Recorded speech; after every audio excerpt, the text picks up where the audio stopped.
Hi guys, my name is Sam from the Unity of Life, and today we are going to talk about the Drive to Survive episode 6 of season 2. So we're like just over halfway through season 2 now. Woo!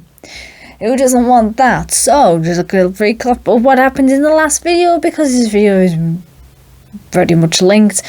In the last video, we found out that Max had a new teammate in the 2019 race season.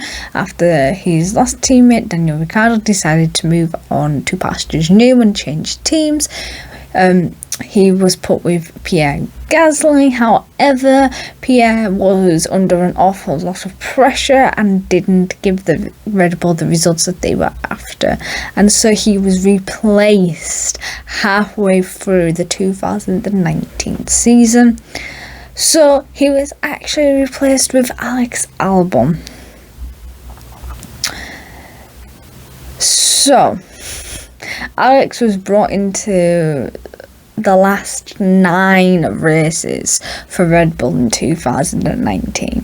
Yeah, that's right, they had 9 races left and they decided to scrap one of their drivers and replace him with somebody else because he wasn't giving them the results that they want him. Because like I said, they really want both of their drivers quite a lot of the time up onto that podium, and they put an awful lot of pressure onto their drivers. They favourite Max over anybody else, so it's got to be really hard to be Max's teammate, especially when you're meant to be working as a team and yet you're being isolated and sort of pushed out and making you feel that you are not welcome. So Pierre, he actually still got to race, but for another team, and this other team that he raced for was still to do with Red Bull. So when he went to this other race, this other team, which is still sort of part of Red Bull in a way. I think it's Toro something or other. I'm not quite sure.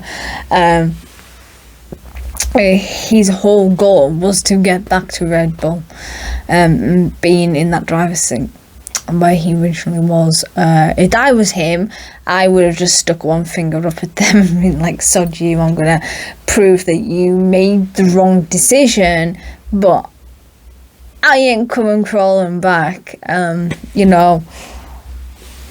if you come crawling back, then I'm not going to take you up on that offer. But that's just me personally. I certainly wouldn't want to entertain anybody that treated me as badly as Red Bull has treated him.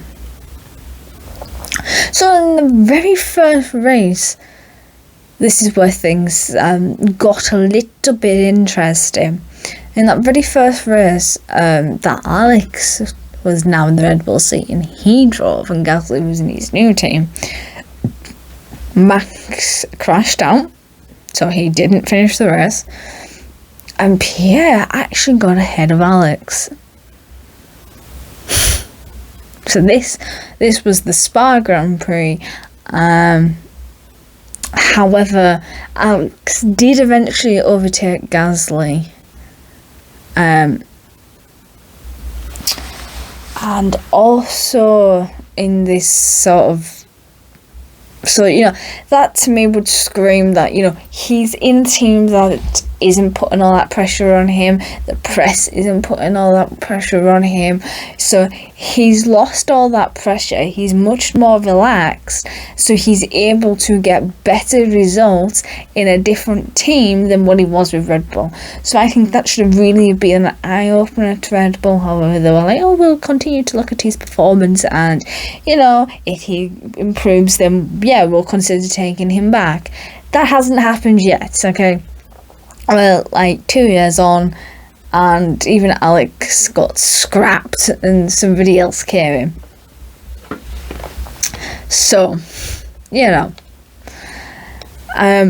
so again, if you're an F1 driver fan, you'll notice that, or you may know that got Formula 2, so they tend to go on the same tracks as Formula 1. It tends to happen on the same day sometimes, and that race is like after the Formula 1 race. And unfortunately, an F2 driver got into a horrendous accident and was killed. So, you know, that was pretty much a wake-up call for the drivers, that, you know, it is still very dangerous what they're doing. So, you know, there was a tribute to him, and it was mourning, and I do believe that the young man that unfortunately lost his life was actually a very close friend of Gasly's, and Gasly still got into the car because then he was racing for his friend as well, because his friend never got the opportunity to become an F1 driver because his life was sadly shortened, and so that gave him a bit more motivation to keep pushing and trying to be the best driver that he possibly could be. It's a very sad note to be ending an episode on, but that was all the notes that I had for today.